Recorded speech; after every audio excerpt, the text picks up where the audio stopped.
Hey, doing a bit of a switch today. I actually went to the movies in the middle of the afternoon, which normally I go at night. So, that's why it looks like the world's gone supernova outside. Anyway, so continuing on with my week at the movies, and went this time to Deepwater Horizon, the Mark Wahlberg disaster film out on the oil rig there. I gotta tell you, before I get into it, this is a movie that really ticked me off from its trailer.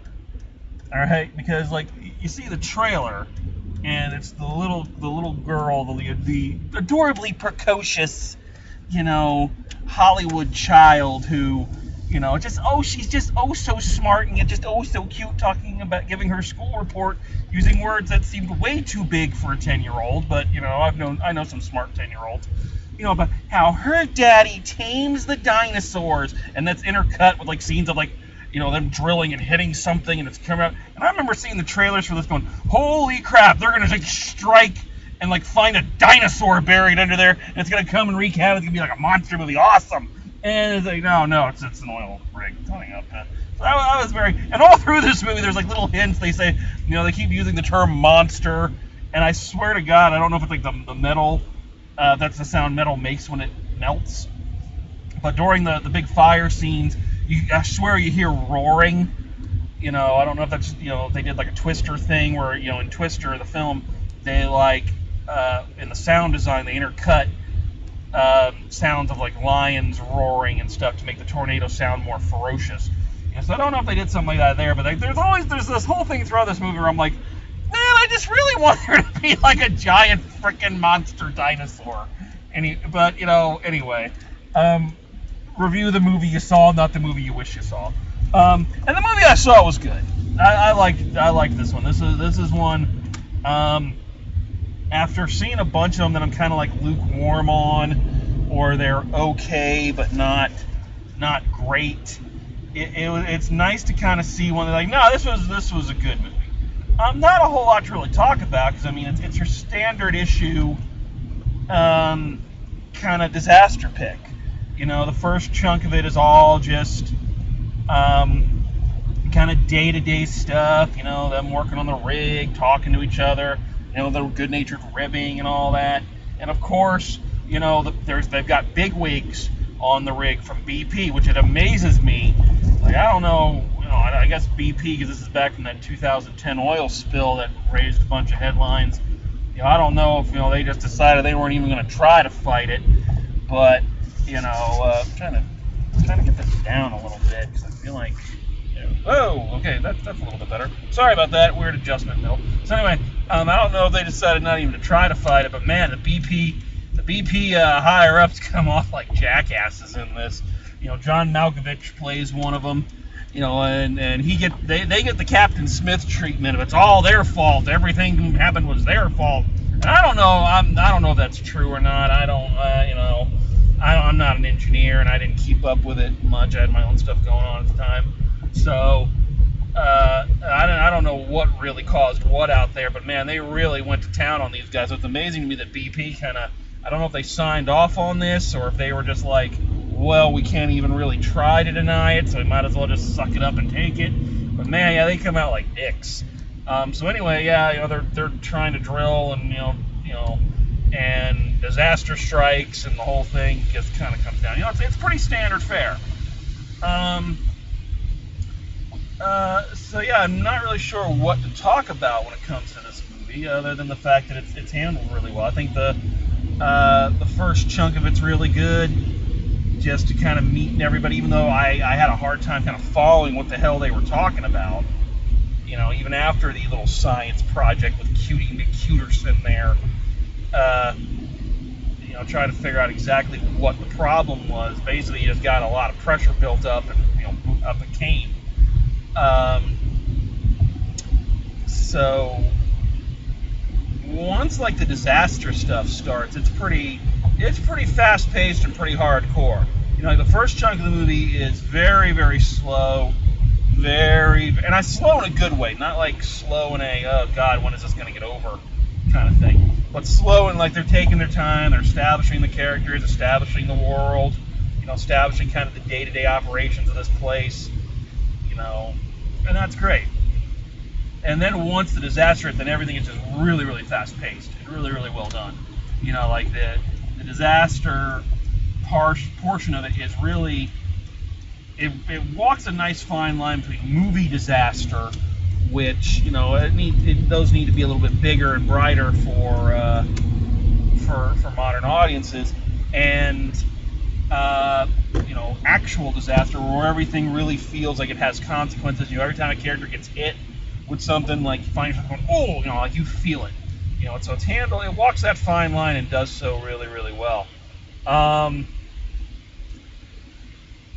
What I really like, there's a part of this at the end where normally a lot of movies would end after your main character either survives or dies, and maybe they give you a little bit of a wrap up. But what I liked about this one is it stuck around for maybe 3 to 5 minutes after to kind of show a little bit of the after effects.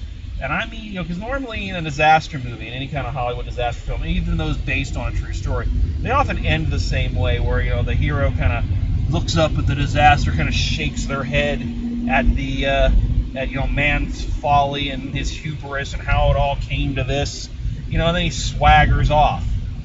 This one, it didn't do that. It showed that these guys and gals got some scars, not just physical, but they got some deep emotional scars that are going to take a while to heal up, so they saw some stuff. And I like that the last little chunk of the movie is almost all silence. It's all done, just with the camera and with the actors, reacting to things. And I thought that was really, really cool. Things that also work awesome in this, and that the acting, pretty good. You got a pretty good slate of actors going on here. Mark Wahlberg. It's funny because last night I was watching Mark Wahlberg's first movie. The first movie he ever made was the Danny DeVito film called Renaissance Man, which if you haven't seen Renaissance Man, it's a much better film than people gave it any credit for at the time. So go check that out as well. But anyway, it was funny. I was watching that and thinking, I remember a time when, he was in a movie and people were like, what? Marky Mark wants to be an actor now? Please.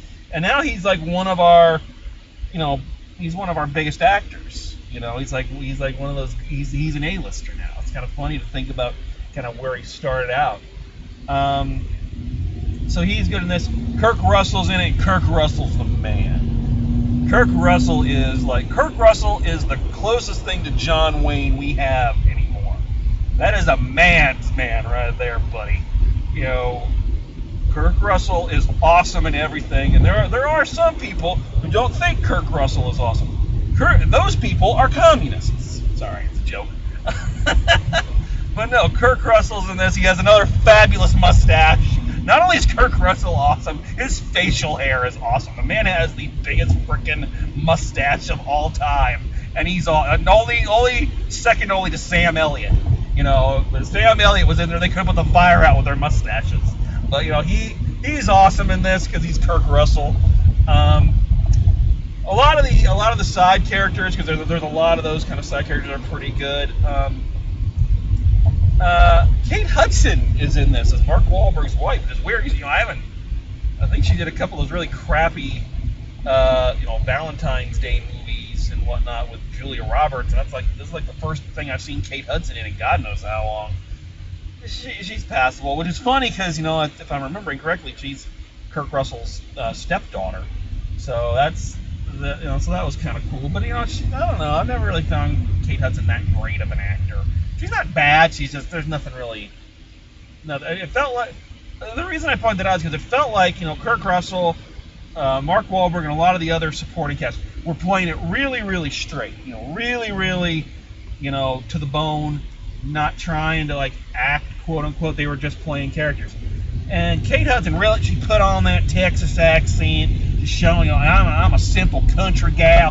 Really felt like she was forcing it a bit. Likewise, John Malkovich, who, oh my God, he was, I don't know if it's just because he's played villains so much in his life that every character he either plays has to be a villain or seem like a villain. Every best movie I ever saw him in was Con Air, where he played Cyrus the Virus. I love him in that movie. But it feels like every character he plays is like Cyrus the Virus or close.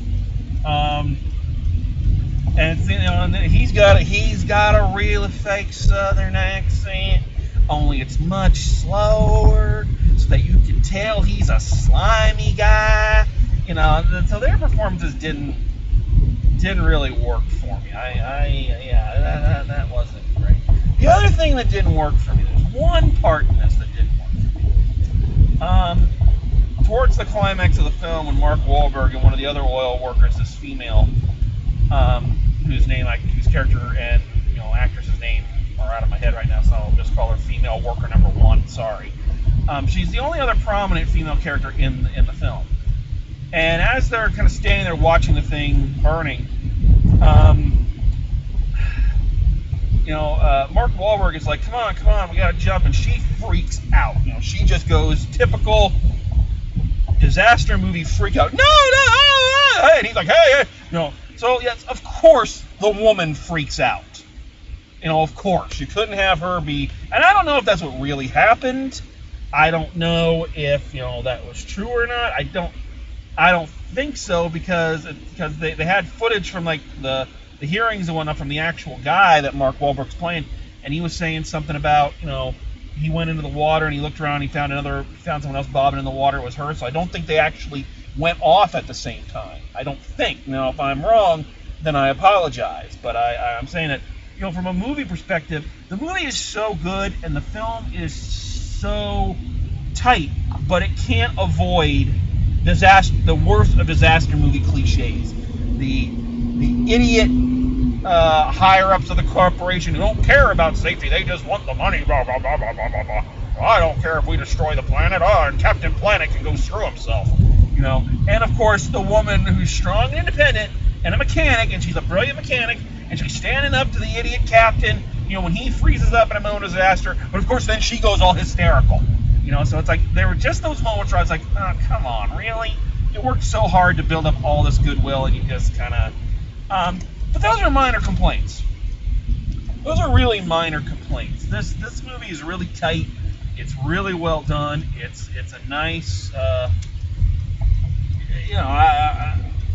you hesitate to call it a disaster film because it actually happened to somebody, so you don't want to just take it like, But I mean, it's nice and grounded in the realism. It goes big when it needs to. So yeah, on the whole, despite the fact there are in fact no dinosaurs swimming around, which, come on, really? And then they showed me a preview for the new King Kong movie where there are in fact giant monsters around, and I'm like, well, now you just got it in my head. Now I just want a giant monster. Anyway, so aside from that, and Cutie McCuterson, really annoying kid. I'm sorry, that girl I don't know. She was adorable. She was a sweet little girl. And she was a fairly good actor. She's delivering her lines really, really naturally. But boy, howdy, whoever was writing her lines, it's just like, oh, God, really? My dad, you can't go uber cute with my daddy, tames the dinosaurs. And then go really, these really scientific terms, and it does not make it better if she messes up one word and they have to correct her. That doesn't make it better, So anyway, aside from these minor nitpicks, and they are really minor, I'm blowing them a little bit out of proportion here. The movie works, and it works really well. So if you haven't seen this one, this is one I recommend. Say it's it's a good time out. Pretty powerful stuff, all things considered. So yeah, Deepwater Horizon, despite the fact it had no giant sea monsters, good time at the movies. So yeah, if you haven't seen it, go ahead and check it out. So I don't know what I'm seeing tomorrow, if I'm going to see anything tomorrow. So this might be the last one of these, but I'm going to check and see what's going on. But if it is, I've had a great time bringing you with me on my fall break at the movies. If it's not, then we got more of these coming up. And until then, drive safe, and I'll see you at the movies.